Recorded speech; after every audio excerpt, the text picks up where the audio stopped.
I think I. Oh, excuse me. That's no, sorry. That's lovely. Ooh. That's Yeah, no, lovely. that's okay. Yeah, it'll be okay. Just okay. It was man. Ooh, that's going to be a streak. Are Huh? you better now? Are you I think better? I'm better. I mean, I couldn't come up with anything, the post stupid things that I do, and oh. Anyway, I couldn't come up with anything nonsense, usually I do before the show, and sometimes. Sorry about that. That's kind of embarrassing. We lost people. Okay. I think we should start the show. I think we should just start the show. Let's Yeah. do that. Yeah.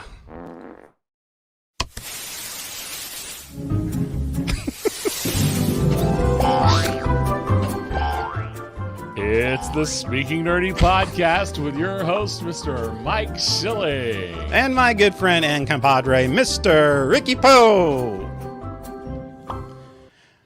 Wow, that was I think we lost everybody. So I think so. I think your your flatulence did Yes. did us in. Yes. Well, it's okay. It's okay. It'll air out. It'll air out, and people will return, and we'll have a good time. Hello, if you are watching out there in YouTube, Facebook land. This is the Speaking Nerdy podcast. Yes, it's prodding podcast. And tonight we're going to talk about what? We're going to speak about The Black Widow. Thank you for joining in.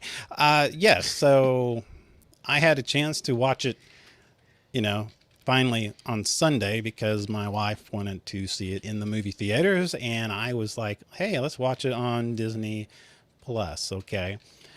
So I kind of bowed down and said, okay, I'll go to the movie theaters. We saw it. It was really good. I enjoyed it. We'll talk about that later.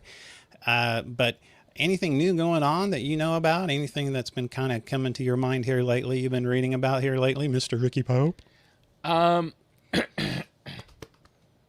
Sorry. Dune looks really good. Does it look good? And the latest news is apparently it is only going to be part 1. Oh, so they're going to, nice. So now they're going to divide it It's up. a little unclear. Nice. It's a little unclear as to whether that's dividing up the first book or if they're just saying they plan on having more of the books happen. Well, I think it's a great idea. I heard that HBO Max is also going to do their own series on Dune as well. Something the Sisterhoods. Like I said, I'm not a big Dune person, but the trailer looks awesome, and I love the actors that are in it. So that's definitely something I'm going to see, and I'm sure the videography is going to be awesome on it. So, I think so too. Yeah, it's going to be pretty. Yeah, so. I'm excited, and the other thing that I ran into today, or maybe it was yesterday.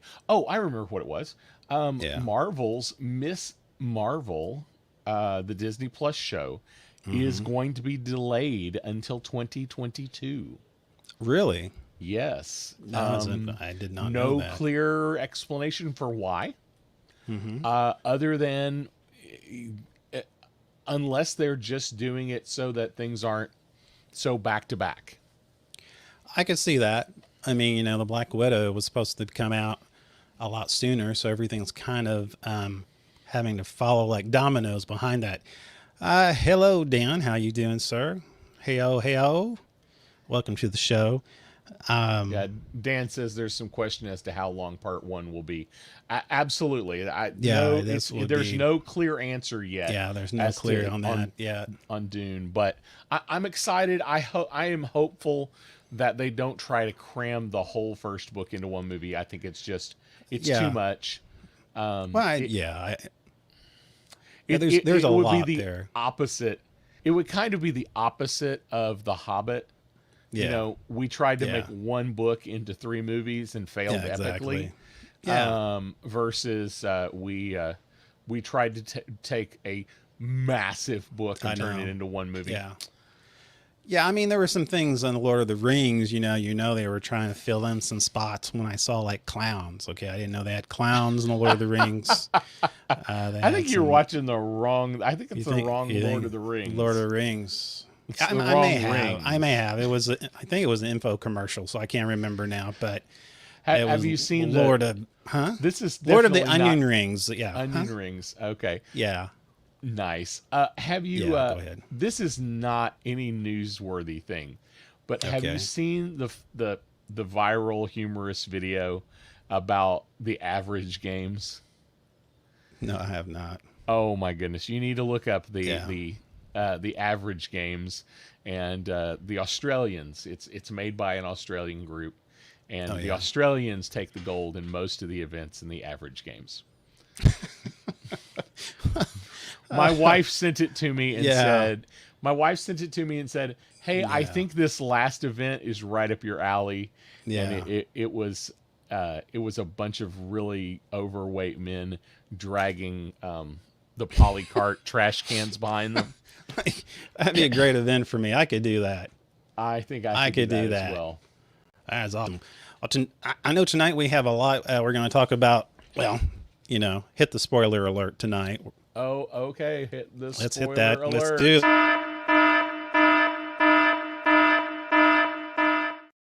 If you have not seen The Black Widow, well, we're going to talk about it tonight. You beware. This is a spoiler night. We just lost somebody. This is going to be a spoiler night for Black Widow. Also, there's some controversy going on with the Black Widow. And hey, Daryl McCarty, one of our favorites. Good evening to you, sir. Thank you for joining the podcast. We don't tend to get into politics, but we don't mind stepping a little bit into controversy. Yes, and this is some controversy in the movie field that I am super interested in. Yeah, I am too, and the franchise that we love, it could affect it in a big way. I think it could affect the future of the movie making industry. I totally agree with you, but. And I get goosebumps just thinking about the conversation. But I know. So it's like, we probably need to do something else so that we have material to talk about. So let's try to do some stupid news. All right. Yeah, it helps if I have the videos ready. Well, that's okay. We only have to do that. Yeah. Oh, there it is. It's the Weird and Stupid News with your host, Mr. Mike Schilling. I'm so sorry. That's nice. Yeah. I was trying to look at comments and and then I flipped over to the videos and it was in the wrong spot. In the wrong spot. That's okay. That's all right. Now, at Weird and Stupid News, we let you decide whether it's weird or it's stupid. We leave it up to you. It's your interpretation. So with that said, I saw this viral video, and of course we can't do video because I guess even though we're media, every time we do a video, if you haven't been with us long enough, every time we share something that might be a viral video, we get slammed from Argentina, blocked. We get some get blocked from some country, and then eventually every country, and anyway, they just gang up on the little guy. You know what I'm saying? They gang up on us. So just as a side note, yes, was it yesterday or the day before? I almost had a 24-hour timeout, Facebook timeout. You sent me the meme, and you asked me if I posted it, and I'm thinking, no, not after the last situation we had. No, I did not post that. Facebook relented and said I did not go against their rules. That was nice. But after they said I did go against their rules. But they had a problem with our Batman meme. That's what I didn't understand. But anyway. Okay, sorry. We got distracted. It's time for some stupid. Yeah, we already did that. Anyhow, a 13-year-old in Pennsylvania girl, she had more, she was on a roller coaster with her friend at an amusement park. And I guess, a seagull flew right in her face, and her friend was right next to her the whole time and didn't realize what was going on. and I don't have the video, but I sure know how to do screenshots. And for the audio and for people on our audio podcast, forgive me, but we'll just try to describe it the best we can. The one photo, the girls are having a good time. They're about to go on the very top, up in the stratospheres. Next thing you know, yeah, they're going down, and They look like they're having fun. Having some fun. The next thing you know, whoa, what is that on her? What is that on her neck? What is going? And then what is going on? And oh, there you are. And then the girl next to her basically is just having a good time. The one to the right, she's having a real difficult time. Next thing you know, it's almost in her mouth as she's trying to get the bird off of her while going down on this roller coaster ride. Again, you can see it again. Now it covers her entire face. And the next thing you know, you can off to the side. One of my favorite ones here is where the bird is looking at her. You can see the beak of the bird looking at her. That is the best thing I've seen all week. That is brilliant. Yeah, Dan Lucky says he's read lots of funny stories about seagulls recently, and Keith says that he's seen the video. He thinks it's funny as well. I did a close up with her and the bird right on this one right here, just kind of little bird action there, bird action. But anyhow, yeah, isn't that something? I didn't have to read. Pretty funny. I mean, she wasn't hurt, just had, but yeah, she was saying that, she was yelling, and her friend next to her had no clue. She thought she was yelling because of the ride. Just having fun. Just having fun. So I thought, my goodness. Isn't that something?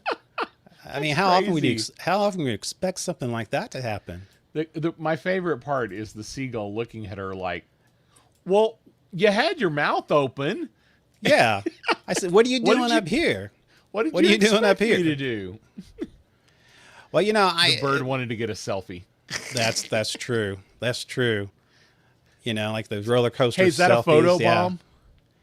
Hey, there you go. Yeah.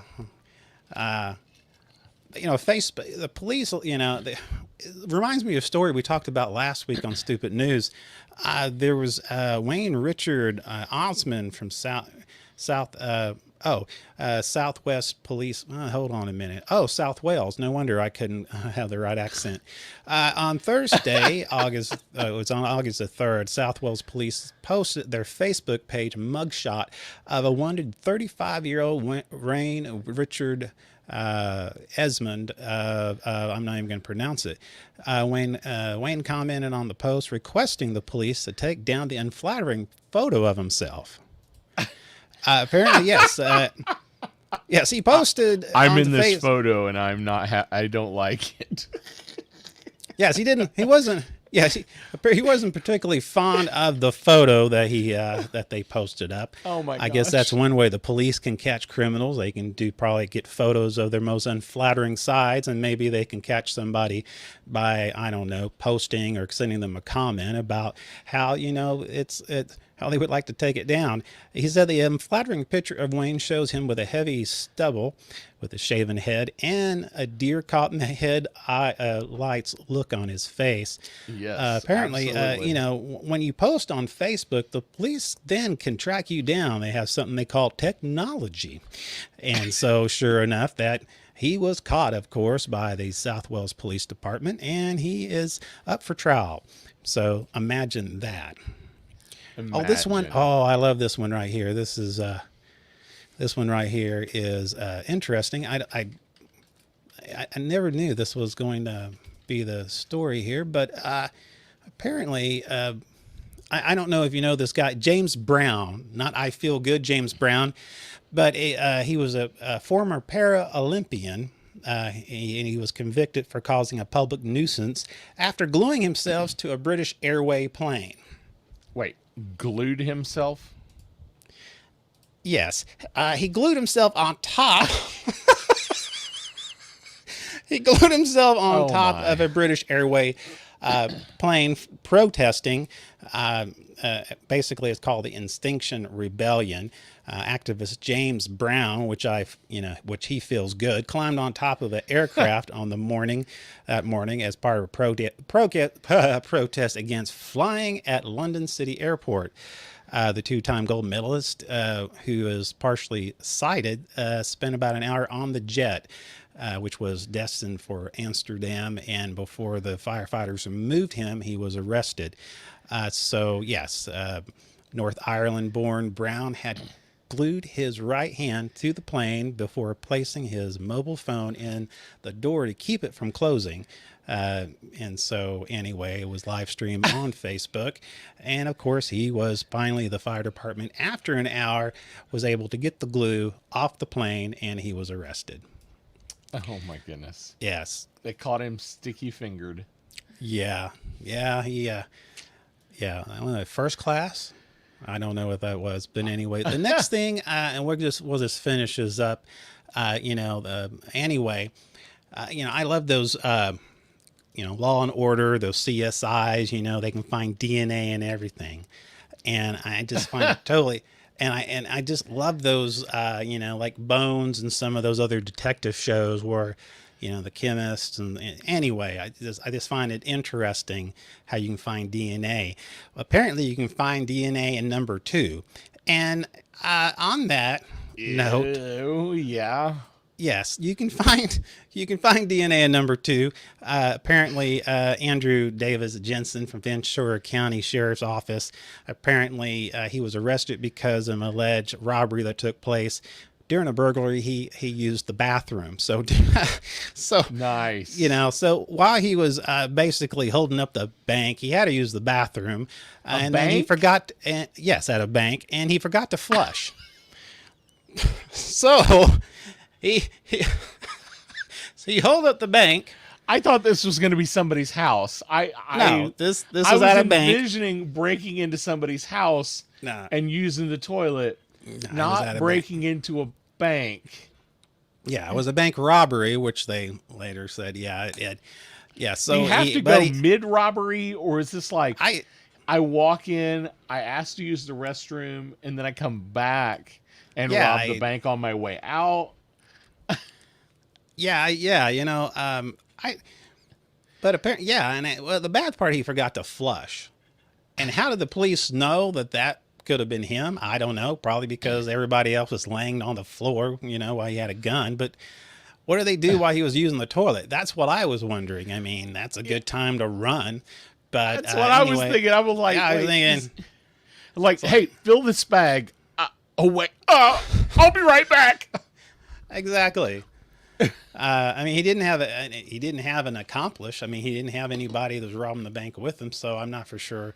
But anyway, they did find his DNA, and he's been arrested and charged, and they have his bail at $180,000, which, of course, nobody's going to pay it, because why would you? If you can't flush, he doesn't deserve to get out of jail. But anyhow, that's stupid news. We'll get out of that. This has been the Weird and Stupid News with your host, Mr. Mike Schilling. Well, before we get started, I like to introduce one of the man down under. Well, the man on the sunny side of the street. The man who has an orange profile about himself. He's the man. He's the alligator man. He's the one and only, the Florida man himself, Mr. Todd V. There we go. Hello. Orange? Orange. I don't know. Oranges. I don't know. He looks kind of orange. I don't know. This is an off night, folks, so I'll just let y'all talk. So, hey, before we go any further, I tried something new, and down below we have a little poll that some of you should be able to see, somewhere right about there. And it just asks, did you enjoy The Black Widow? Yes or no? And so we're going to give it a try, and we'll check the poll results at the end of the show. Oh, wow. You're doing something new. Okay. I don't know if it'll work. It may be Oh a no. fail. Well, usually about when it has anything to do with this show, we do an epic fail all the time. Yeah. Well, there is that. There is that. Okay. So tonight we're going to talk about the Black Widow. It's been out for almost 4 weeks now, and I had an opportunity to see it this past Sunday, and we're going to talk a little bit about it and how we feel, what we liked about it, what we didn't, how it's going to affect the future of Marvel. We're talking about the film itself, not the controversy around it. So, guys, let's go ahead and let's get this on the road. Sure. How do The you feel? Florida, Okay, the let's Florida talk man, about. Go ahead, the Todd. Florida man would like to set the record straight. Yes. Um, the seagull was in fact a Florida seagull. It was a Florida seagull. Now, how do you know the difference between a Florida seagull and a Californian seagull? Because our seagulls are trained to take DNA samples. Well, that's true. That's true. I thought that's there you go. Now I tied that together. I like that. I knew. Nice. I'm thinking I'm going to see how he comes out of that Nice. answer. Yeah. So, Black Widow. What do you guys think? I really enjoyed it. Yeah. I thought it was a very enjoyable film. Yeah. I did too. Looked like it had some slack. It got a little slack from the critics, but I enjoyed it. It was kind of a, but I don't know what they were expecting from a prequel. I mean, you know what I'm saying? The backstory, but they're saying stuff like, "There's nothing original here." Well, I mean, what do you want? I mean, What are you looking for? You want them to rewrite her backstory? Yeah, I thought it was kind of odd, and it didn't make much sense to me. Even my wife enjoyed it. Well, yeah, and my wife really wanted to see it, so it's kind of one of those things that, that I was hoping to, entertain her. So we went to it and we saw it, and we both enjoyed it. It was a good time. So Yeah, what do you think, Ricky? Some of the critics did give it a little heat, and I've seen a few ornery nerds that didn't care for it. Yeah, But I mean, like Rotten Tomatoes, I mean, the critics gave it 80%. The audience is giving it a 92% on on Rotten Tomatoes. So I think it tied it well. I think it tied in well with Infinity War. So I thought it worked really well. It made sense. It answered a few odd questions. It answered a couple questions we didn't need to answer. Yeah, much exactly. like every prequel ever does. Well, Thank that's you, true. Solo. But one critical question for me was that after Civil War, when the Black Widow made her new appearance, now we know where she got the vest. That was it wasn't that hilarious? It was kind of funny. And actually, it had a deeper meaning to it. It was funny and symbolic at the same time. Because that was like, I mean, for her, that vest was the first thing that she had since she's been controlled, that she was able to buy independently. She wasn't mind controlled. It was the first time she had the freedom to buy something. So she bought it with the pockets, and she was very impressed with the pockets. Well, and that's living in a house full of women. Yes. Garments that have pockets designed for women are especially enjoyable. I don't quite understand the whole process, but if a dress has pockets, my daughters will ultimately show me, look, it has pockets. So the idea that it had lots of pockets was funny to me, simply because I live in a household of women. With pockets. Brian, it has pockets. Exactly.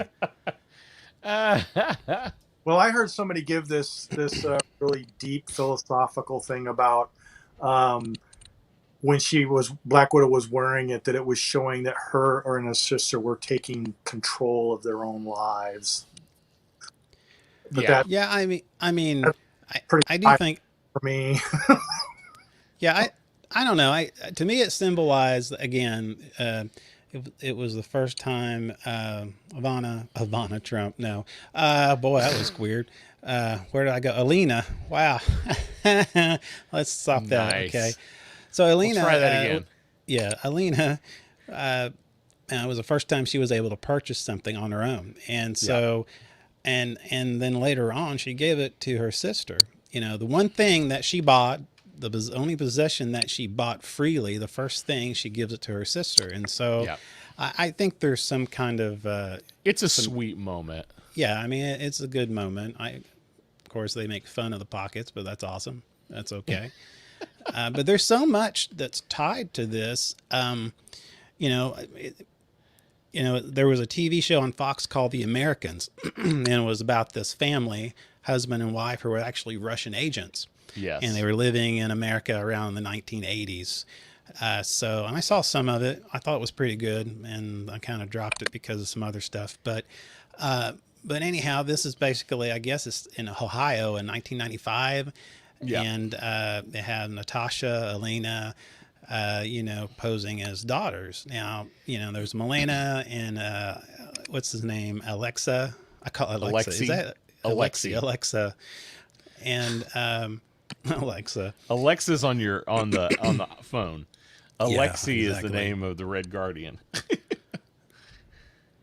But it's interesting watching that. You get a feel for what's going on, and the next thing you know, they've got to leave.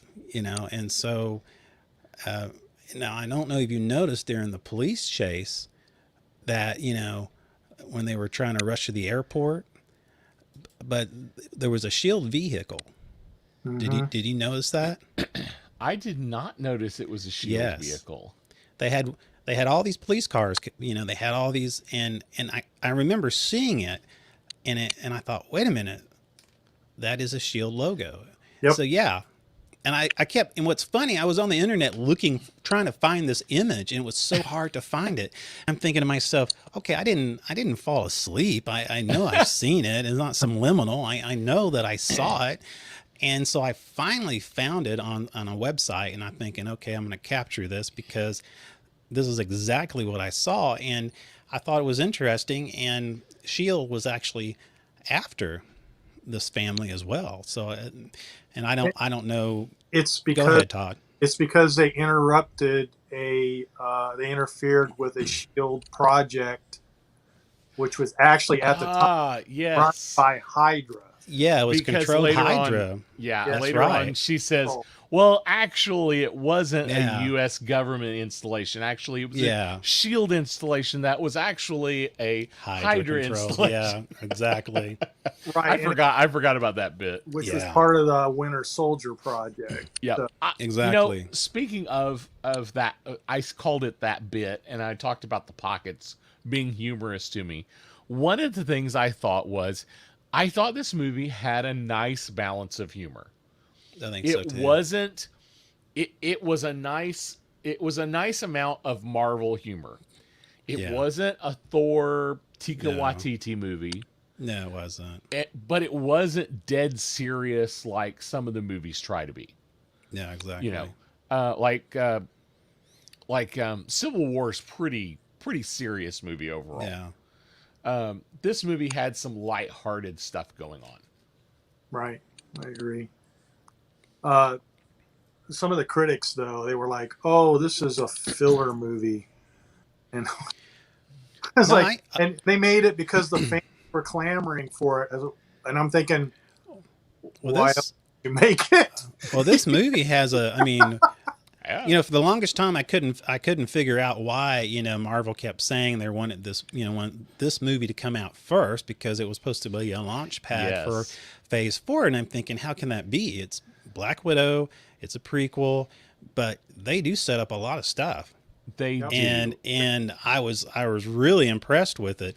And of course, we can jump all over the place because we had a spoiler alert, so just be prepared for that. Shall we do the spoiler yeah, alert let's go ahead and do time? it again for the folks. Spoiler alert.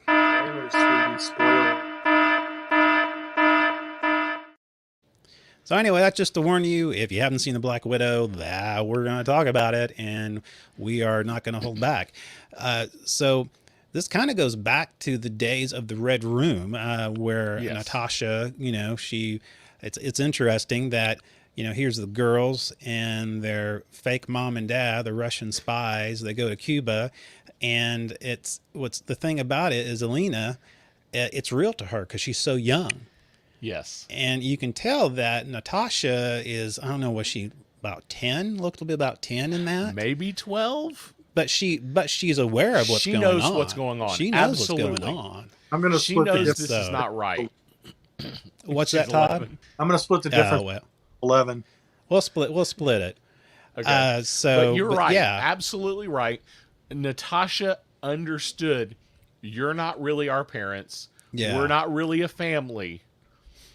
But I'm still attached to you in some way. Yeah, I'm exactly. emotionally attached to you, even though I understand this isn't real. Yeah. But for Elena, it was real. Everything it was real. She had no clue.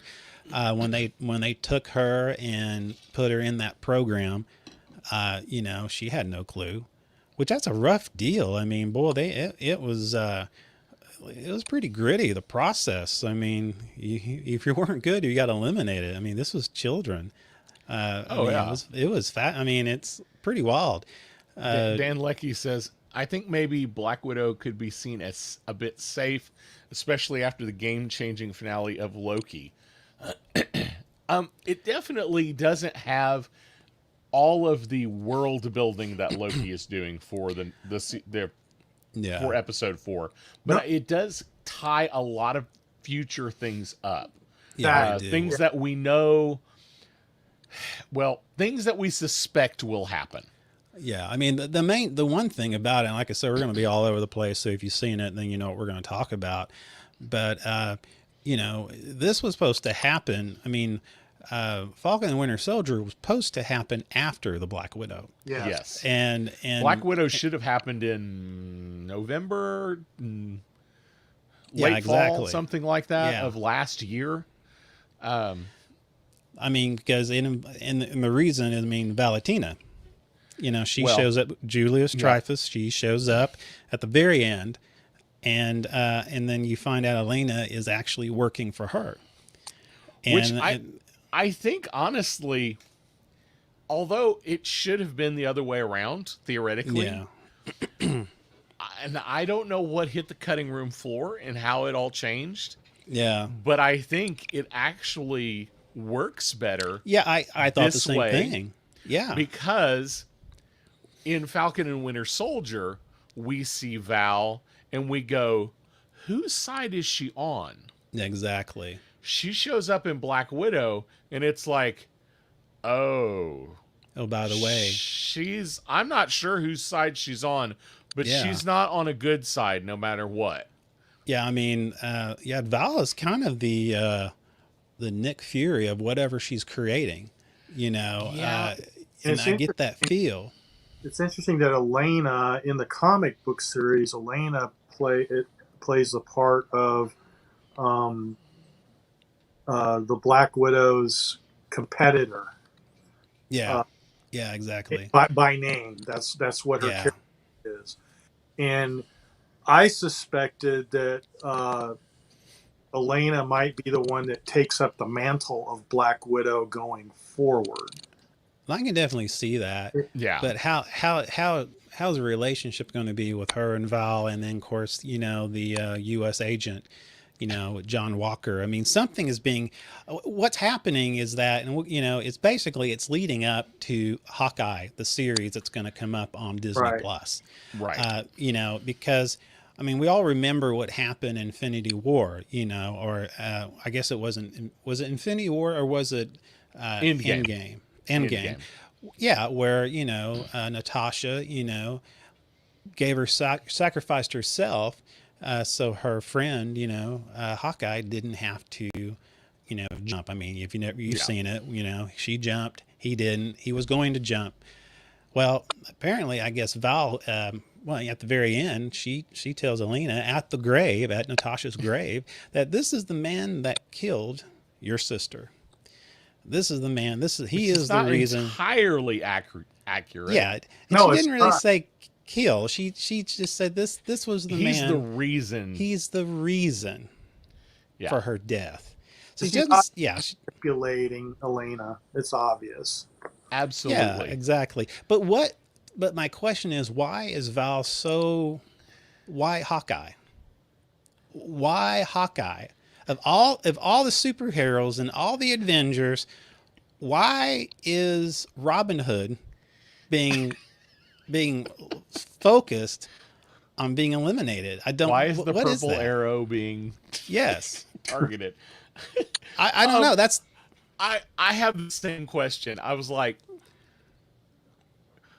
there's two answers that I have. One is because the writer said so. Yeah, well, that's true. That's true. And the other reason is because a Hawkeye TV show exists. That's exactly why it is. That's exactly why it is. We've got one coming up, and that's why we're doing it. But I'm with you. I don't feel a strong connection for why. I mean, Brian's got I don't. in the comments. Because he's the weak link. Brian says because he's the weak link. He is the wink link. You are the weak link. Yeah. I mean, it makes sense because it's Elena. Because we need Val to be turning people to the dark side. Oh wait, that's Star Wars. But we have this. We're pushing this new group of superheroes that are a little on the edge already, and can we push them off the edge? And exactly. So are we going to find out Val's really working for the power broker and building something? She's working for space whales. Or is she working for the what? Space. She's working for the space whales.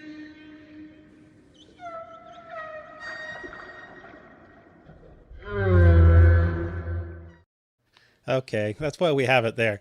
But I'm always looking for an excuse to use the space whales. So thank you for bringing that up. Brian says it's because he's the easiest target. I get that, but it makes sense for this movie. Who else would Elena have any grudge against? Yeah, it would be Hawkeye. It would be Hawkeye, even though it's not a legitimate grudge. It's a misconstrued situation grudge. Right. I get it. Yeah. But why is it happening? It's definitely happening because because the Hawkeye show exists. Yeah, I mean, exactly. Do you think? Go ahead. Go ahead. I was just gonna say anything's gonna morph into? I'm sorry, I'm interrupting you. No, it's okay. Go ahead. For those who are confused right now, there is just enough delay because we are all so far away from each other that when I say, no, you go ahead, we're both really saying it at the same time, but we don't hear it at the same time. Yeah. So Todd, take it away. Okay. It's just a thing in my head. Do you think they'll pursue the Ronin thing with Marvel at all? I know that's a whole story arc for Hawkeye. I don't know where I read it, but that subject came up a couple of times now. Well, that is basically what was happening at the beginning of Endgame. Yeah, exactly. That is him as the Ronin persona, whether they gave him that name or not.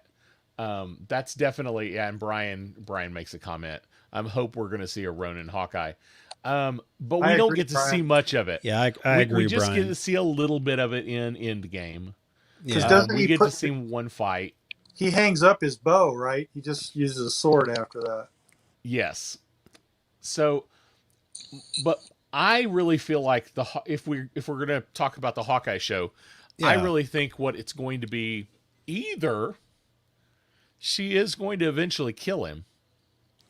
Well, and I thought about that. Or he is just going to hang up the bow forever. Yeah. Because he is the whole point of the show is to train Kate Bishop as the future Hawkeye. Yeah. That's the expectation, that's the design of the show. Yeah. And we talked about last week, but there's some odd different people that could show up in that show. Yeah. Elena is definitely but if Elena, but Val has John Walker and then of course Elena, and when you see those two pairing up, I mean, we know that we know from Falcon and Winter Soldier that she is trying to acquire her assembly of whatever you want to call them, Secret Avengers, or Secret Avengers or something like that. Or Thunderbolts, or whatever we're going to call it. Whatever you want to call it. So what other characters come to mind in the Marvel universe that you're thinking that might be acquired by Val and her organization? Just a guess. Well, I was hoping for Batrock, but he got killed off. Yeah. I'm not sure right now. Does Taskmaster ever change sides? Yes. Taskmaster, okay, in the movie, but so let's talk a little bit about, since you brought up Taskmaster. Yeah, let's bring up Taskmaster real quick. So in the comics, Taskmaster, he only has allegiance to one thing, and it's money. Yeah. He is a legitimate mercenary, hired gun. Whoever pays him the most is whose side he's on. At one point, he was actually paid by the U.S. government to go and train the new Captain America. He was paid to train John Walker in the use of the shield in the comics. So that just tells you, he's been on everybody's side. He could be on anybody's side. Yeah. Now, we got a weird Taskmaster here. Yeah, this is totally far from the other side. Yeah. Yes. So we've got this jacked up Taskmaster, which I think, I was fine with the idea. I don't mind it being, so this is a big spoiler alert. I didn't mind Taskmaster being a woman. That's not a problem for me. No. This was definitely a female-led movie. Yeah. Taskmaster being a female is fine. I didn't like that Taskmaster was a little vague. Yeah, it was. On how how she has her abilities, whether it's innate, which it was in the comic books, or if it's some cybernetic thing that's going on because there's some computer control thing going on. It was interesting. Remember the last suit that Iron Man had that similar HUD display where it was tracking, trying to predict the fighting technique of Captain America. So what is it, an algorithm? Because it's showing percentages on different parts of the body that might, for striking, or is she going to use this arm or that arm? But you also notice that Taskmaster's doing all the stuff that he's been watching the Avengers do. He threw the shield like Steve. He did that acrobatic arc flip like Spider-Man. Yeah. Right. And we know she survived. Mm-hmm. Yeah. Or we assume she survived. Do we assume she survived? Yeah, actually, we know she survived. Yeah, she survived. But Natasha. Go ahead. Sorry. I was saying Natasha. There was the antidote. Because used to, the Red Room were conditioned. It's almost like condition their minds from very young, and they built them up, for total, obedience. Yeah. And, and then eventually it came out because of the, what happened at the Hydra, controlled, the shield, the Hydra controlled or shield control, Hydra control shield. Anyway, so from that, they had all, they have this contraption now. They're all mind controlled. And so anyway, I guess there's an antidote, and there you go. And of course, I guess what I'm trying to say with Natasha, it was about revenge, and then revenge turned into redeeming these ladies, freeing these Black Widows from this evil man, Dreykov. And she's had so much grief about, being a part of, in Budapest, which she was with Hawkeye with, there's some reference of when Hawkeye and her was in Budapest, even the safe room. Yeah. You remember Budapest a lot differently than I do. Yeah, exactly. Fond times, but which I've read a few people that make a comment that we still don't know what happened in Budapest.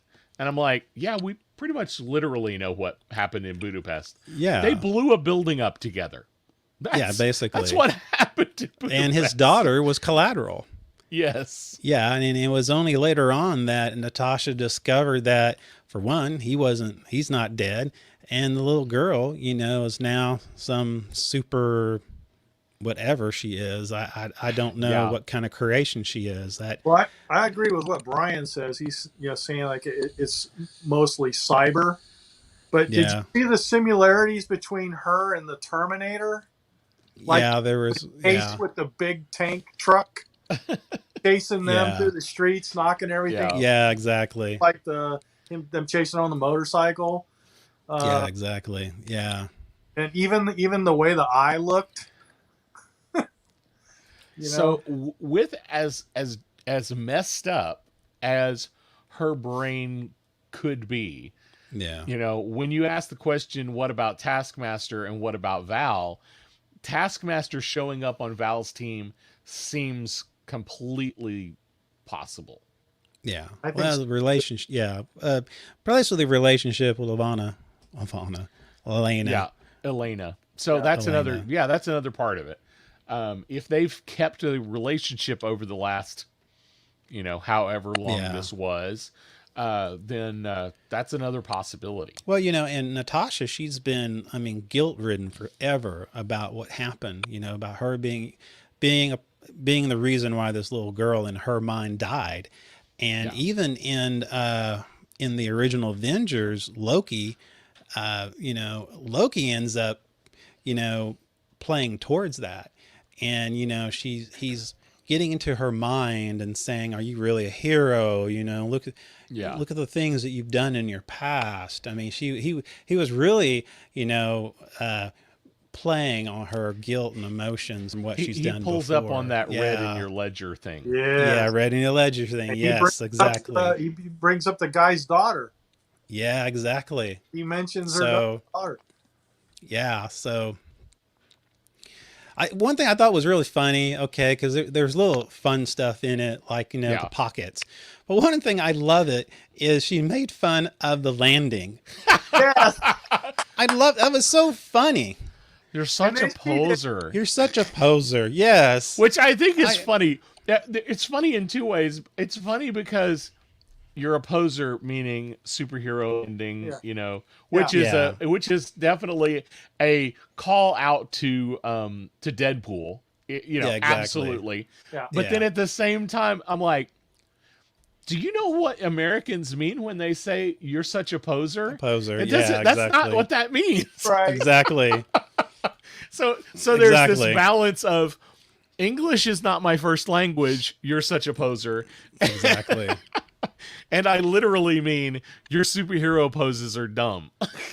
Well, she actually tries it for Elena actually tries it for real, And she's like, I don't get why. I don't understand it. What's that, Todd? Nailed it. Yeah, she nailed it really good. Yeah. I just love that. Yeah. It was really good. I did think that was a great little bit. And, speaking of the humor, I liked that the humor was light, but they were running gags. Yeah. They were gags that once we hit them, we're gonna hit them a couple of times during the film. We're not just gonna. It's not just a joke for joke's sake. We're gonna have a joke, and then it's gonna lead into something else. So the humor of her talking about the pockets. Yeah, exactly. It's kind of a weird, which it turns into. This is kind of another weird thing about Elena, and if they bring her, I'm going to say when they bring her back.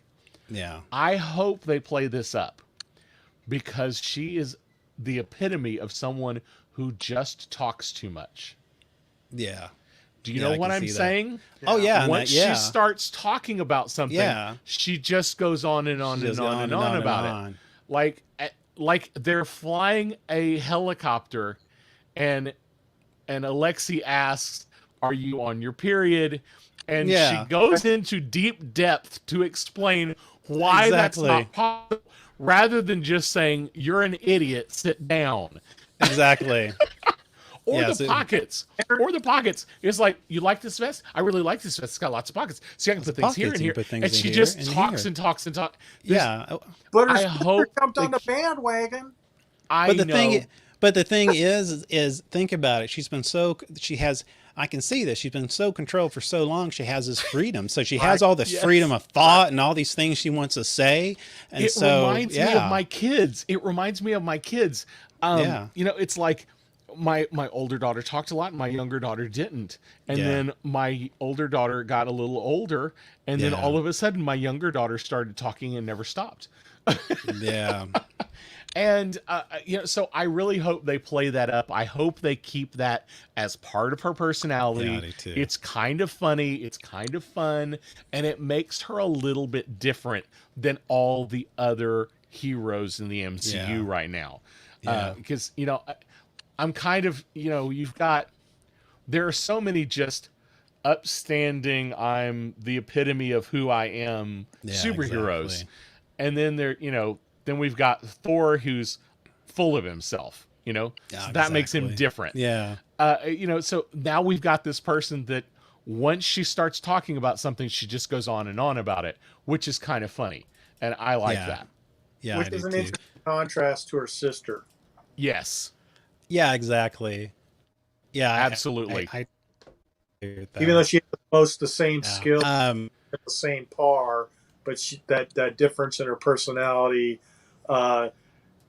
like you're saying, Ricky, could really work chemically in the movies. It could really organically be funny. Yeah. Yeah, I mean they can. Yeah.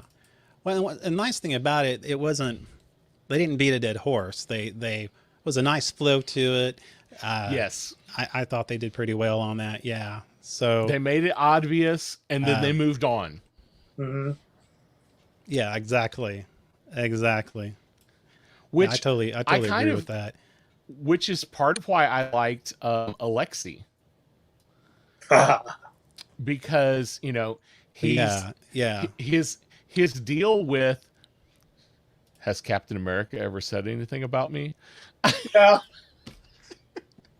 I like him trying to fit in his suit. I love him trying to fit in his old suit. Yeah, that's right here. And he would, and the funny thing about it, when he was in prison, of course, he's doing arm wrestling in prison, and he's telling all these stories about his confrontation with Captain America. And one of the prisoners he was frozen all these years. And he said, "You calling me a liar?" How did you meet Captain America? How did you meet Captain America? I mean, he was frozen for all these years. Yeah. I absolutely love that. So does that mean he met the Black Captain America? I don't know. Huh? From Falcon and the Winter Soldier?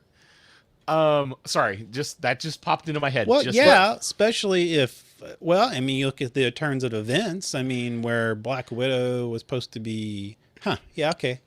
Interesting. I didn't think about that. Yeah.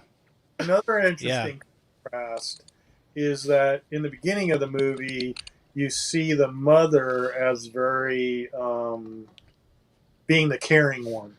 Yes. Yeah. But at the end, it turns out to be Red he's the Guardian caring one. Yeah, he's the caring one. even though he he's doesn't the speak. sensitive, caring one, and she is the cold and calculating one. And he's an idiot about the way he does it, kind of clumsy, but. Well, she was a scientist that was about behind the whole control project. Yeah. She was one of the scientists. Here's another thing. I think she might be a sleeper character because in the comic book series, her character is actually the Iron Maiden. Oh, yeah. Interesting. So they show up again in a suit. So speaking of people, speaking of, we were talking about Alexei, this family. We're talking about the family, talking about Alexei. Do you guys know enough about the Soviet super soldiers to have caught a couple of really quick call outs? They were definitely Easter eggs that have no bearing or meaning. But, so, you know, the arm wrestling scene. Yeah. They call the big guy, Ursa. Okay. Mm-hmm. Which is the name of a Soviet super soldier in Marvel Comics who turns into a giant bear to fight people. Oh, I didn't know that. I didn't know So that's that. Ursa. And then later on, and I can't decide if this is it's definitely a joke, number one, but I can't decide if it was written for Elena to say it as a joke or for Elena to say it as I forgot Alexei's real superhero name, because she calls him the Crimson Dynamo, which is another Soviet era superhero, and he's somebody who fought Iron Man back in the day, which we've never gone there in the comics. Or in the movies. So it was two little throwaway things that I heard that I was like, oh, that's kind of a nice little Easter egg. Yeah, I didn't know about that one. Yeah.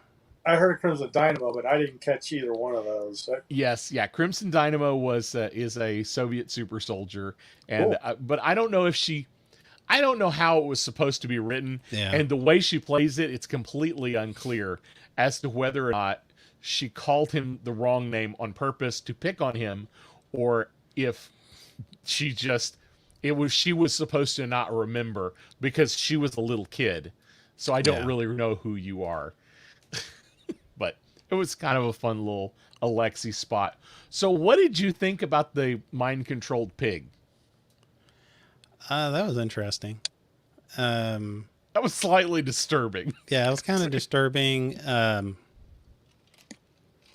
didn't know what to think about that. I mean, I experimenting on pigs, I guess. I mean, I don't know what I thought about it, but what do you think? Well, you know that Elon Musk has done... Okay. Yeah.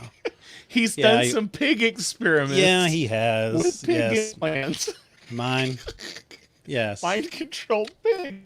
And then when they showed up in the movie, I'm like, that's an Elon Musk thing. Next thing I know, they jump in a Tesla and take off. That's all I need. Ursa, Brian asked if Ursa was a mutant. I think he was. Yeah. I don't remember how all the Soviet super soldiers get their powers, but there's like 10 or 12 of them. They had a comic one-shot from Marvel back in the late 80s, early 90s. That was actually pretty good book. But before we get too late, and I know we were going to talk about, because we were going to talk about the kind of the controversy that's going on, but I wanted to touch on something that I was going to, because I skipped the happening of the week, but there's one major happening of the week that I want to bring up, because August the 6th is the Suicide Squad's coming out. Oh yeah. And of course, the critics have been just loving it. I mean, I was so surprised how well it's been received.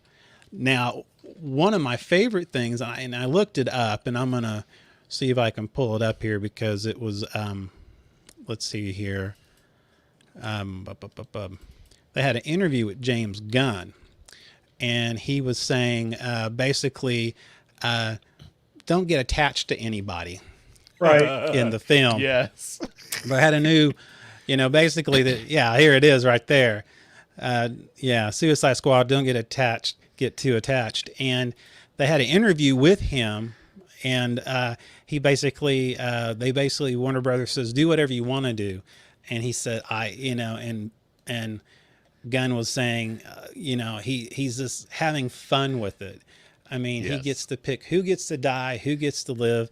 And I wanted to bring that up real quick because it is coming up. And we talked to before, okay, well, we have all these characters.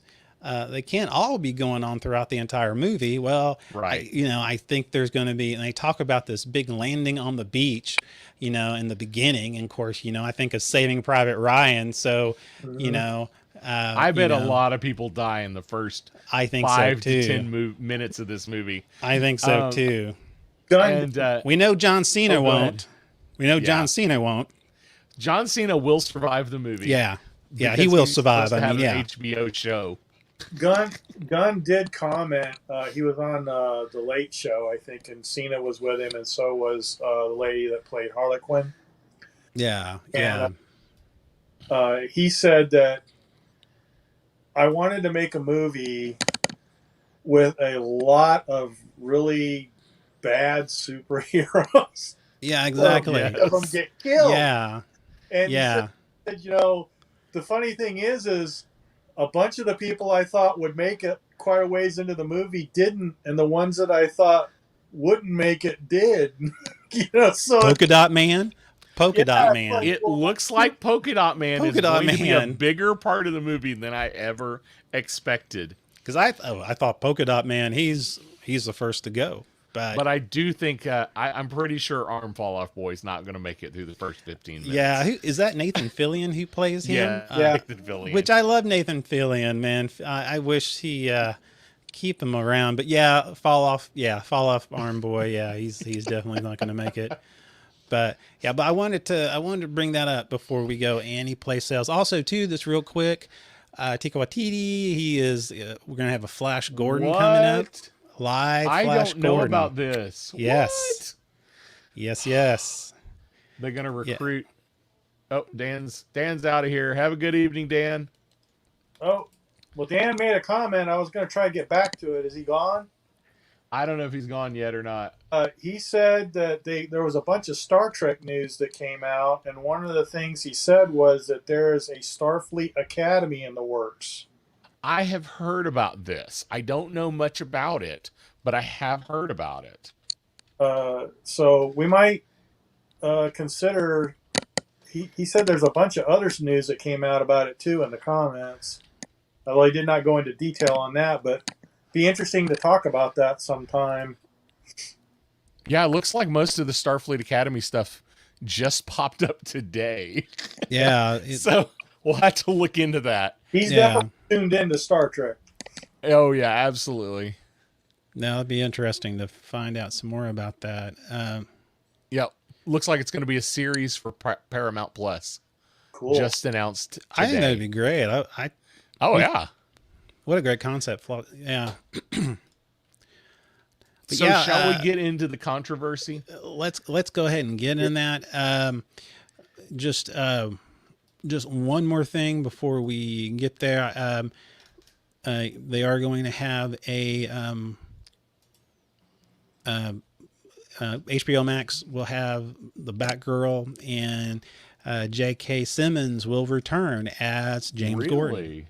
So that'll be coming up. This is Leslie Grace, who's going to be Batgirl. The new Batgirl. New Batgirl. So I think she's more known as more of a music artist, a singer. So I don't know much about her background, but she will be playing Batgirl. So anyway, yes. So let's go ahead and get into the controversy that's going on. Disney Plus is apparently ticking off some of the Marvel actors, and specifically our Scarlett Johansson. Apparently she filed a lawsuit against Disney Plus because they ended up simultaneously doing the shit, putting on Disney Plus as well as the movie theaters. Yep. Well, And in that, she was shocked that Disney made this reply. There's a merit whatsoever. There's no merit whatsoever for this filing. The lawsuit is especially sad and distressing in its callous disregard for the horrific and prolonged global effects of COVID-19 pandemic. Disney has fully complied with Miss Johansson's contract, and furthermore, the release of Black Widow on Disney Plus with Premier Access has significantly enhanced her ability to earn additional compensation on top of the $20 million she has received to date. Oh man, that's a big. Snap! Yeah, they didn't. They put her salary right out there, didn't they? And I thought it was funny because then they say, Scarlett Johansson was shocked that they would reply like that, and I'm thinking, well, I know they gotta reply. They have to reply.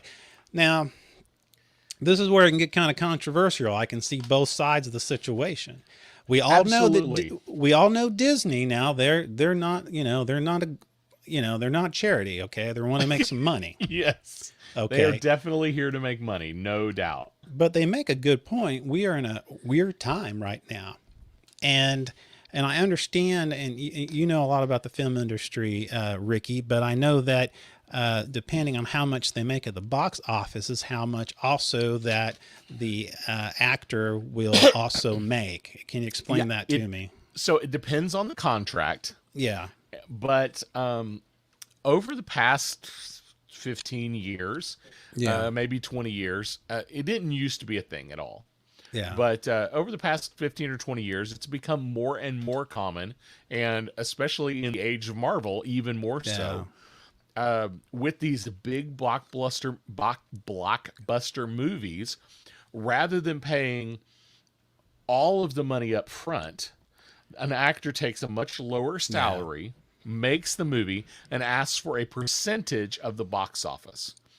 And when that happens, the potential to make money could be astronomical for actors. Yeah, actually. Well, it's no different. At the same time, they are accepting a lot of risk if the movie fails. Exactly. Now, that being said, most people don't accept that kind of contract if there's any chance of the movie failing. Oh, yeah, exactly. Yeah, exactly. Now, in this instance, we have some interesting things. If we believe everything that everybody says, and I say that with a little bit of a grain of salt, but I've read pretty much everything that's been put out that somebody is quoted as saying. And so far, neither side contradicts each other. Yeah. Really. Yeah. But it's a little unclear as to exactly what was in the contract. Yeah, exactly. So here's what it comes down to. If the contract simply stated Scarlett Johansson gets a certain amount of box office profits, period, then there was no breach of contract. Yeah. If the contract says she gets a certain amount of box office and we commit to not releasing it digitally for a certain number of days, they have breached their contract, and there is they have no defense. I was reading an article that says, go ahead. Oh, well, but I haven't seen anything that clearly states one way or the other, but everything I've read about her lawsuit says she claims Disney broke their contract. Breached their contract. Now, so the question comes down to, did they really breach the contract? Yeah. Or did they breach the spirit of the contract? Well, Kevin Feige, he made a statement saying he was angry over the streaming release of the Black Widow. And so he was he sided with, Johansson. To be honest, he's the producer. His contract was probably written the same way. Yeah, exactly. So, but they said, Yeah, Black Widow. It was in this article. Black Widow saw a significant drop of 67% in box office revenue on its second weekend of release. Okay, so let me bring that into perspective for everyone. Okay. Because I have read that as well. Yeah. And I think it is a very disingenuous. It is accurate and disingenuous. And Yes. here's why. Okay, Fast 9 came out. Yeah. Made $70 million its first weekend. Okay. Yes. Black Widow came out, made $80 million its first weekend. Yes. Guess how much both films made their second weekend? Both made around $35 million their second weekend. Both films basically had the same drop. Yes, exactly. Not exactly the same percentage, but they both had a drop to $35 million in their second weekend. Yeah, exactly. And to date, even though Fast 9 came out 3 weeks before Black Widow, Yeah. as of last week when I looked, I didn't look this week. As of last week when I looked, they were neck and neck for box office total. So Black Widow is actually catching up to Fast 9, which came out 3 weeks earlier. Well, So and they up to movies prior to COVID that came out. Did they have that kind of a drop as well, or is it? Well, not to 35 million. Yeah, exactly. Well, I mean, but percentage wise, that's something I can't confirm because I haven't looked into it. However, I'm going to go with that wouldn't be comparing apples to apples.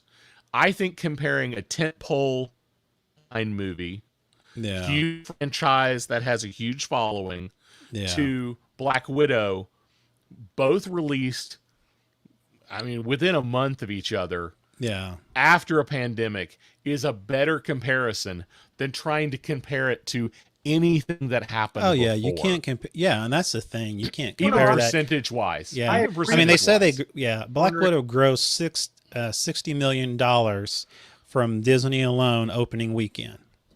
Yes, I mean they're talking about $60 million from Disney Plus alone. Yes. Okay, that's just Disney now, Plus, 60 millions. And and theaters, 80 million domestic. So, and this is where it's a bit of a question mark in my brain. Yeah. That what you just read implies that Scarlett Johansson got a cut of Disney Plus. Yeah. That was going to be my next. Did she get a percentage of the streaming? But if you read the quotes from her lawyers, they imply she didn't. This is the one place where I would say there's a little discrepancy between the two sides, and it's unclear as to who is accurate. You know, but yeah, exactly. But let's put it this way. So let's look at it a different way, and this is the way I like to look at it. And this may go a little more like what you're talking about, Todd. You asked, do most movies have that significant drop second week? They absolutely have a drop. But when a movie makes $300 million its first weekend and makes $100 million the second weekend, people don't talk about it. Right. Well, that's still a 66% drop. Well, see, there's a comment. I'll go ahead. Well, it's the comment in here, and it kind of follows what you're saying. It says that, okay, Disney Plus with Premier Access has significantly enhanced her. This is Disney saying it from the previous. Significantly enhanced her ability to earn additional compensation on top of the $20 million she has received to date. So it makes it sound like that she's also getting a cut from Disney Plus. But when you read the quotes from her lawsuit, they imply she's not getting anything. Yeah. Now, what they really are pushing for is there are certain trigger amounts. Yeah. Mm-hmm. And I don't know what those trigger amounts are. If the box office makes a certain number, she gets a higher percentage. Like a bonus. Yeah. like a bonus. Oh, okay, So, yeah. So maybe her percentage is, I don't know, maybe her percentage is 5%. But if the movie makes over 150 million at the box office, maybe she gets 7 or 8%. Right. Well, this is the same thing. I don't know what the numbers are, but this is Go ahead. I'm sorry. The big thing for me on this is, let's look at it this way. Disney Plus made $60 million on Disney Plus their first weekend. Yeah. If they hadn't released it, which this is where, let's compare another tentpole big franchise, big budget franchise. Exactly. F9 didn't release same day. Yeah, There's no way to watch it digitally. They made $70 million. Yeah. Black Widow, you could watch one of two ways, and it did better than F9. Yeah. Now, the other part of that is, if they hadn't, the box office would have been bigger. I think absolutely. Would it have been significant? I don't know.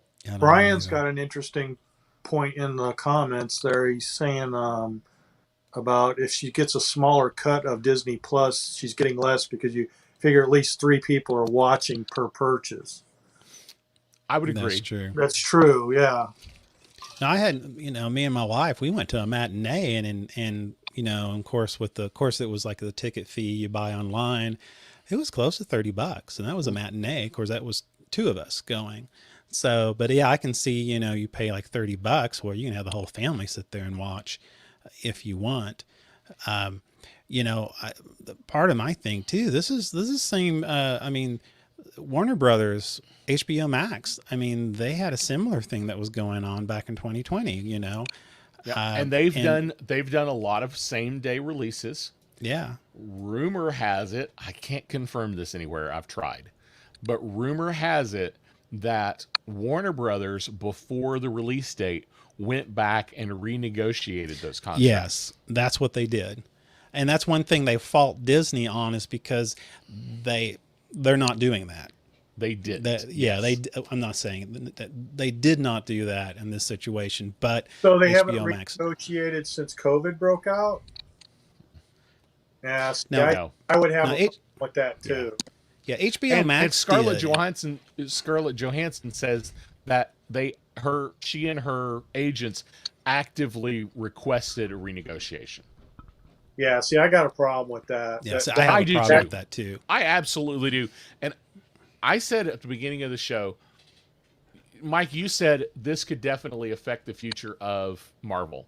And I said this will affect the future of films. Yeah. Because Disney made a ton of money. Yeah. Kind of.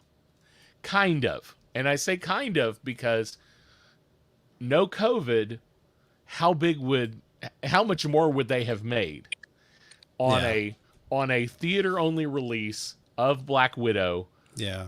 No COVID. Now, I don't think this would have been $1 billion movie. This would not have been another Black Panther. No.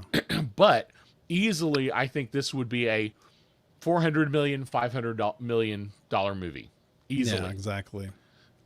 Multiple watches. I think it definitely, and she definitely would have made $50 or $70 million. Yeah. If that had happened. But I don't think. Because the reports are saying that she should have made another $30 or $50 million. Well, if Disney only made $60 million the first weekend because of Disney Plus. Yeah. Even if all 60 million had gone to the box office. Yeah, that's. I don't think she's going to make that much more. No, she's not. I don't believe she is. I've got another thought. I'm wondering, and I'd like to hear from other people in the audience. Do you think this is going to affect the fan base in their attitude towards her now? Because you've heard that, like one bad apple ruins the whole pie kind of thing. Do you think that people can get a sour taste in their mouth for her because she, basically trying to get It what she You feels? go, yeah. Mike.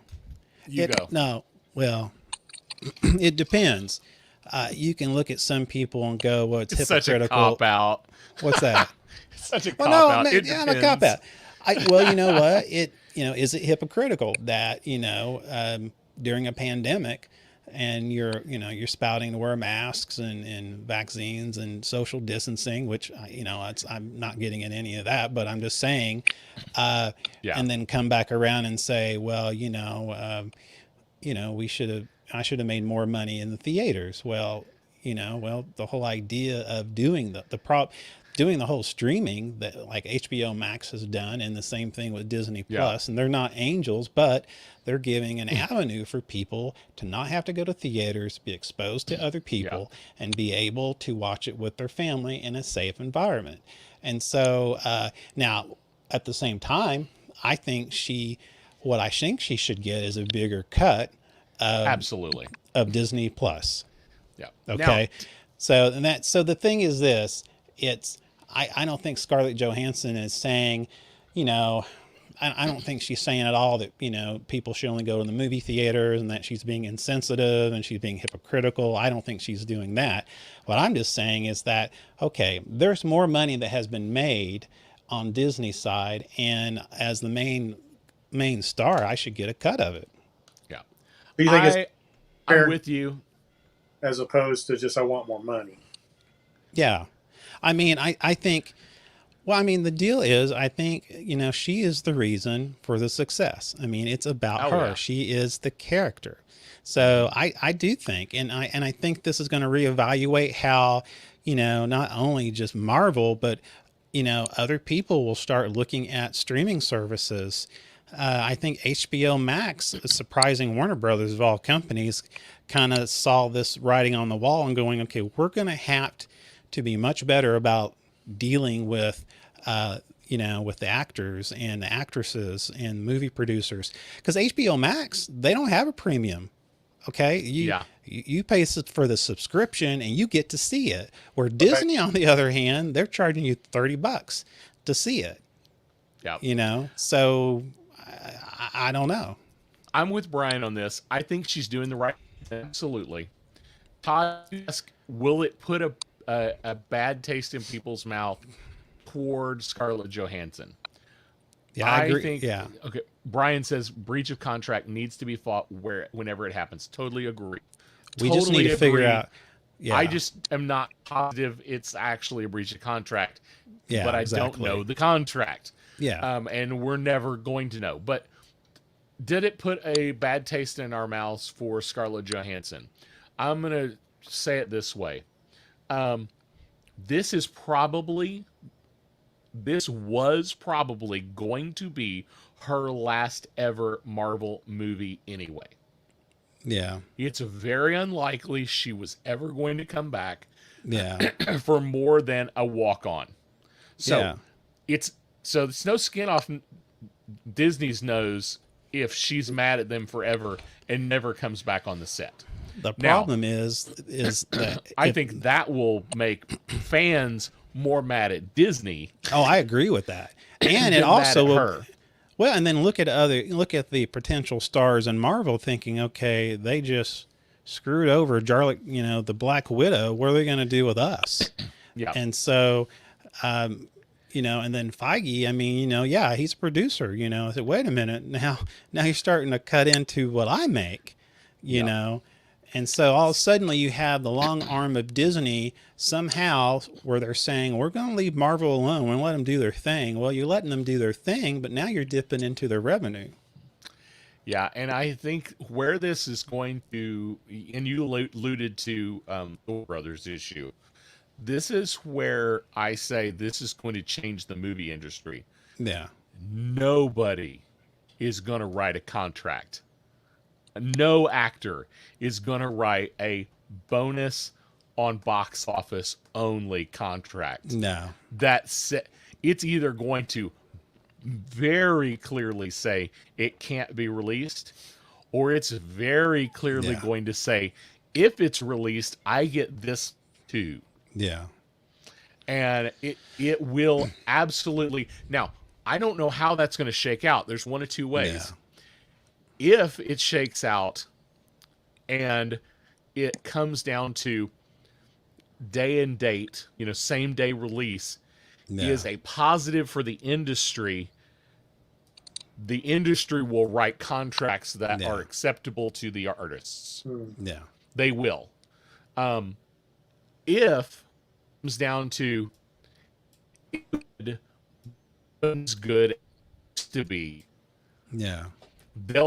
and they go, it's too much trouble to deal with the actors when we have to do it. Yeah, exactly. We will never see a same day release ever again. Oh no.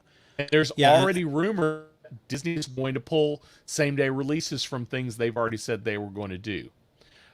There's rumor that Eternals is not going to be same day release, which I think is totally bogus, because I don't think that movie's going to do well. I don't think so either. I mean, that's. I think it's only make that thread. What? It really doesn't make much of a difference there to me. Yeah, it's okay, whatever. But yeah, I mean, definitely, I think Disney is making a precedent saying that, we won't renegotiate your contract, because we are in a special time, and the actors need to be compensated.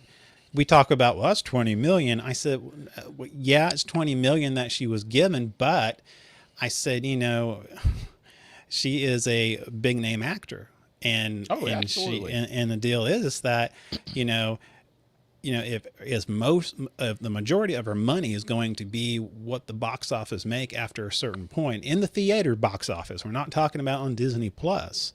Yeah, she needs to be compensated somehow, especially if. What was it? We're at 60 million on subscribers on Disney Plus itself. 60 millions itself. Okay. Yeah. That's a lot of money.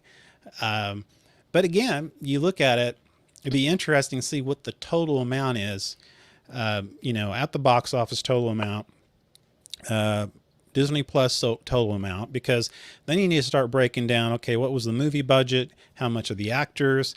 And how much is feasible left to be able to do that, where actually Disney does need to make a profit. And so, because if they can't make a profit on the movie, they can't keep making them. Yeah. And so that's, I mean, everybody's like, well, Disney's made of money. Well, kind of, but they can only have so many. Yeah. Right. I mean, let's look at Marvel. Marvel sold its biggest properties to Fox and to Sony because they were about to go bankrupt. Yeah, exactly.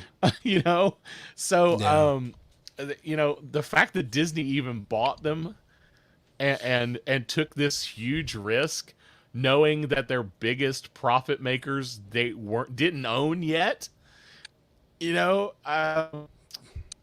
but I'm totally with the idea. I'm happy that it's getting fought. Yeah, I think I'm happy that the lawsuit came out. I'm happy it's getting fought. What I'm afraid is going to happen is they're going to settle completely out of court. We're never going to know what exactly happened, and it's just going to. It's going to continue. Whatever's going to happen is just going to happen at that point. I would rather it get fought out in court. Yeah. And we kind of know what happened, and we kind of see the future of the filmmaking industry. Yeah. I'm fearful that Disney's just going to write a big fat check, and Scarlett Johansson's going to walk off and say, I'm just never coming back to Marvel ever again. Yeah, exactly. The other big fear who on the Marvel roster, because Feige just said, hey, we're going to stop writing multi-movie contracts. What's Brian said? That's what I'm worried about too. Yep. So Feige just said, we're going to stop writing multi-movie contracts. We want people who are excited about being in the movies. How many actors are going to go, see ya? Yeah. Well, I kind of wonder too. I thought about, because we talked about that on another show a couple of weeks ago, or was it last week? I can't remember, but I don't remember. I don't remember. They all run together. Part of me wonders, were they privy that this lawsuit was going to come up, and maybe that's why Feige started? I mean, was this done? They had to know this. They had to know this, so it makes sense. Maybe Feige saw this as a protection, because he's saying, if we write a contract for Disney for, let's say, 5 movies, or are they going to ding us on every movie? We have a contract, so we have to fulfill these 5 movies. So are they going to do this are they going to do this simultaneously stream and theater? And then we end up losing more. We end up, as actors and producers, lose money. You know what I'm saying?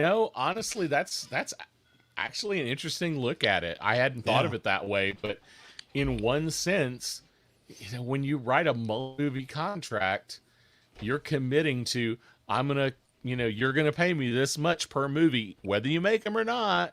Yeah. And here's how you're going to pay me. And then find out later, oh, hey, I signed on to this huge contract, to find out that you're not going to, I'm not going to make the money I was going to make at the box office because you're doing other silly things. You're putting honestly, I think if this had happened before I think the big question is, how much would the box office really have been if Disney hadn't released it the same day? I think if we'd to have this same conversation in 2019, it would be an entirely different story. I totally agree.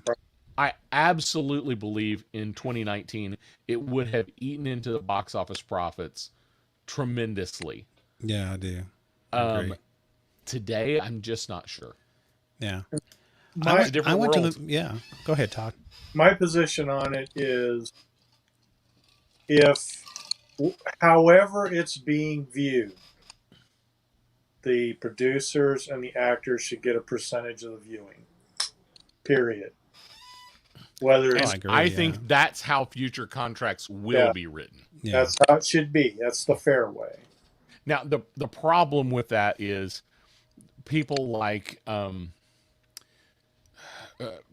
Warner Brothers, who are doing a release direct to HBO Max with no additional fee to see the new movie. How do you determine how much you pay them? Yeah, exactly. Yeah, it gets a little weird. At that point, see, I think what's going to happen, I think we're going to fall back to, I think instantly, we're going to fall back to, that's fine, I just want all my money up front. It's going to be $50 million to have me in the movie. Yeah, exactly. Rather than $10 million to have me in the movie and 5% of the box office take. Yeah. Where I might make $70 or $80 million, or I might make $40 million. I'm taking the risk. I think actors will stop taking the risk and just say, I want all my money up front. Yeah. Well, and they might do this thing too. I mean, because that's a good point. HBO Max, they do not have the subscribers pay a premium like Disney Plus does. And so, but what could happen is that, okay, we make a deal with the actor or the producer and say, okay, you guys have a month in the movie theaters, okay? And then after a month, our subscribers gets to watch it. Our members get to watch it on, so we have it out in the movie theaters and the box offices for a month. And then, hey, after a month, you can watch it. If you're a, subscriber of HBO Max, here you go. And I don't have a problem with that. If I want to wait and see it at home, that's not an issue for me. I mean, I don't see that as a bad compromise, honestly.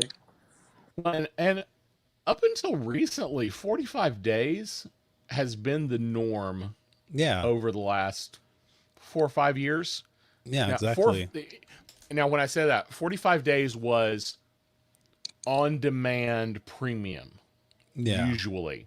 45 days in the theaters, and then instantly at that point, you went to on-demand premium. Yeah. And then 6 months, 9 months, it was free on somebody else's service. So we're pushing the envelope here. We've pushed the 9 months to being free to instantly being free Yeah, on Warner Brothers for Warner yeah, my thing, Brothers. that just, I mean, it blows my mind because it's like all suddenly it still blows my mind. Like, okay, yeah, Suicide Squad's going to come out August the 6th. Wait a minute. I can watch on HBO Max. I'm just gonna watch it at home. Yeah, I mean, I'm a special. I feel like I'm a little bit of a special case. I don't have a good way to go see a movie right now because of my wife's medical conditions, and we've talked about that on the show a little bit before.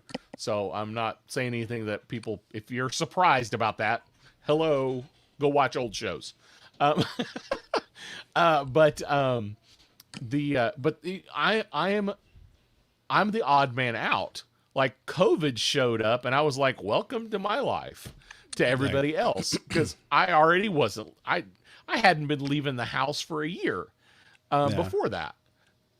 So, this doesn't change how, the same day release was like, for me. Yeah, exactly. It was like, this is the best thing ever. I can't believe this.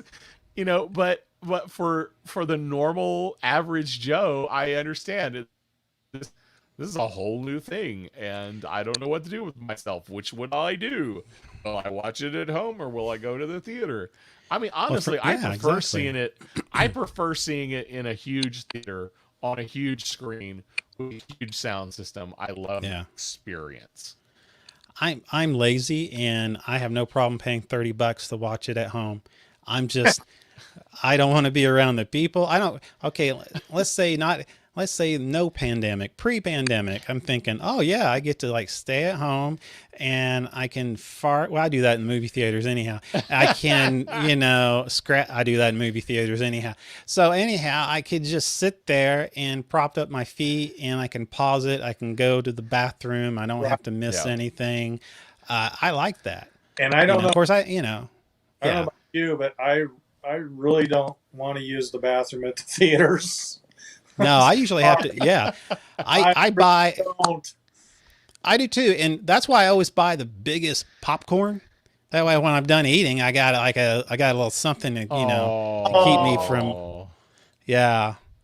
Yeah. Well, I think and then you put it down. The guy next to you thinks he's going to share, and I always look at him. I said, no, that's okay. That's M&Ms. Well, but I think we need to wrap up the show. Oh yeah. And let's just to point out, Scarlett Johansson, this big controversy. You actually already have this image up here. There could be Emma Stone is considering suing as well. Exactly. Now, Emma Stone is in a different situation, and we'll just to kind of briefly, Emma Stone isn't walking away from Disney because she actually has another movie slated. Yes, I know. Yeah. She's a little conflicted on, do I sue the people who may be giving me my next $30 to $50 million? Yeah, exactly. Or do I not? As Scarlett Johansson has no expectations of ever making Disney money again. No. So she has no problem doing this. So I am happy. I'm happy that she is that she filed the lawsuit. I'm happy that Disney has to figure out it should do. I'm with everybody else. I think they should have renegotiated up front. That's a little crappy on Disney's part. Yeah. At the same time, I get it. If that's the contract, that's the contract. But we're in extreme times. Exactly. Yeah. So Disney, by the way, when you say, hey, Scarlett Johansson should consider everybody that has, because of COVID, we're in extreme times. I'm thinking, well, Disney should too. Maybe you should think, this is an extreme situation. Maybe I should have a sit down with Scarlett Johansson. Mm-hmm. Yeah. Yeah, exactly. That road runs both ways, bro. Yes, it does. Yes, it does. Well, I think we just beat this dead horse. Oh my goodness. I don't know what we're going to talk about next week, but I look forward to Suicide Squad coming out on HBO Max, the Parasite profile. And there's, Todd, there is so much there I wanted to say. I don't know there's any support for that. But anyhow, okay, on that note, we'll be back next one. It's the Speaking Nerdy podcast with your host, Mr. Mike Shilley. And my good friend Ricky Pope, and whatever that Florida man was holding in the background. Yeah, that's right. We'll be back next Wednesday. I don't want to know what that was. I don't either. I don't know. I would have that looked at. You actually out soon. Yeah, that's right. I want to know. I don't. Okay.